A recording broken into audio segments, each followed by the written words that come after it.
কাতিবিন ইয়ালামুনা মা তাফআলুন। আমার সাথে যে দুইটা সিসি ক্যামেরা দিয়েছেন, আপনার সাথে যে দুইটা সিসি ক্যামেরা দিয়েছে, হাসরের মাঠে যদি আল্লাহ তাআলা এই ভিডিওগুলো ফাঁস করে দেওয়া হয়, তখন উপায় কি হবে? ও ভাই, তখন উপায় কি হবে? দুনিয়াতে হয়তোবা আমি যদি আকাম কুকাম করি, তখন হয়তোবা তৎক্ষণাৎ ভাবে বিবাহের ব্যবস্থা করতে পারবো, হয়তোবা আমার পথ চলে যাবে, হয়তোবা আমার সংসদ সদস্য বাতিল হয়ে যাবে। কিন্তু আল্লাহর দরবারে ওই ব্যক্তি তো দুনিয়াতে শাস্তি পেয়ে গেছে, দুনিয়াতে সে পরবর্তীতে হালাল ভাবে সবকিছু করে ফেলেছে। আমার আপনার উপায় কি হবে? ওই ব্যক্তিত্ব দুনিয়াতে ফাঁস হয়েছে, আমার আপনার তো হাসরের মাঠে আদম আলা নবিয়িনা আলাইহিস সালাম থেকে কিয়ামত পর্যন্ত সকল নবী এবং রাসূলদের উম্মতদের সামনে আমার আপনার ভিডিও তো আল্লাহ তাআলা ফাঁস করে দিবে। তখন উপায় কি হবে? এখন তো শুধুমাত্র মাতামাতি নিয়ে আছি, এরকম ব্যক্তি এ কাজ করতে পারলো, কিভাবে করলো? ওরে ভাই, ওরটা তো ফাঁস হয়েছে, আমারগুলো তো আল্লাহর কাছে রেকর্ড আছে, আমারগুলো তো ফাঁস হয় নাই। আল্লাহ তাআলা যদি আমারগুলো ফাঁস করে, আমার অবস্থা কি হবে? সেই তো দুনিয়াতে শাস্তি পেয়ে গেল, তার তো পথ বাতিল হলো, সে তো সব রকমের অপমান, লাঞ্ছিত, অপদস্থ, সে তো সবকিছু পেল। কিন্তু আমার উপায় কি হবে? আপনার উপায় কি হবে?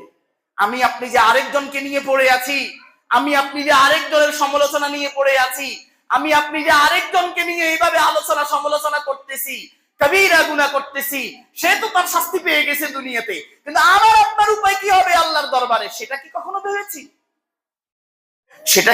ভেবেছি? প্রিয় ভাই আমার, আল্লাহ সুবহানাহু ওয়া তাআলা আমার আপনার সাথে দুইটা সিসি ক্যামেরা দিয়েছেন 24টা ঘন্টা।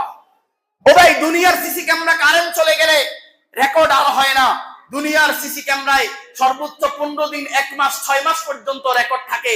আবার কখনো ফরম্যাট করে দেওয়া হয়, ভ্যানিশ হয়ে যায়। কিন্তু আল্লাহ তাআলা যে সিসি ক্যামেরা দিয়েছেন, সেটা তো কখনো ভ্যানিশ হবে না, সেটা তো কখনো কারেন্ট যাবে না, সেটা তো কখনো ডিলিট করা যাবে না। সেটা তো দুনিয়ার যারা সিসি ক্যামেরা নিয়ন্ত্রণ করে তাদেরকে বান্ডিল দিয়া, ক্ষমতা দিয়া হয়তোবা সেটা আমি লুকেই তো রাখতে পারি, কিন্তু ফেরেশতাদেরকে সেটা তো দেওয়ার সুযোগ নাই। ও ভাই, আসেন না, আমি আমাকে সংশোধন করি, আপনি আপনাকে সংশোধন করেন, আমি আমাকে সংশোধন করি, আপনি আপনাকে সংশোধন করেন, যাতে আমার আপনার কোনো কিছু যাতে আল্লাহ তাআলা হাসরের মাঠে ফাঁস করে দিতে না হয়। হাসরের মাঠে তো আল্লাহ তাআলা আমাকে বলবে, হাসরের মাঠে তো আল্লাহ তাআলা আপনাকে বলবে, বান্দারে ইকরা কিতাবাক কাফা বিনাফসিকা লিয়াউমা আলাইকা হাসিবা।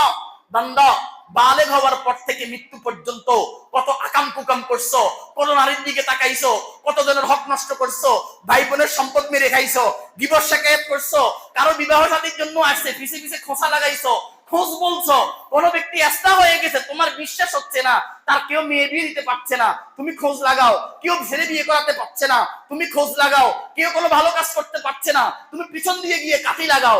এই যে সব কিছু যখন আল্লাহ তাআলা দিবে, বান্দা পর তুই দুনিয়াতে কি কি করছস, ইকরা কিতাবাক কাফা বিনাফসিকা লিয়াউমা আলাইকা হাসিবা। আল্লাহ তাআলা সেদিন যখন ধরবে, আমার এবং আপনার উপায় কি হবে ভাই? ও ভাই, আমার আপনার উপায় কি হবে? এই সিসি ক্যামেরা তো কখনো তো ভ্যানিশ হয় না, এটা তো কখনো কারেন্ট যায় না, এটা তো কখনো ডিলিট করা যায় না, এটা তো কখনো ফরম্যাট করা যায় না। যারা এই দুইটা সিসি ক্যামেরা যারা নিয়ন্ত্রণ করে, তাদেরকে তো বান্ডিল দেওয়া যায় না, তাদেরকে তো ক্ষমতা দিয়ে কোনো কিছু করা যায় না ভাই।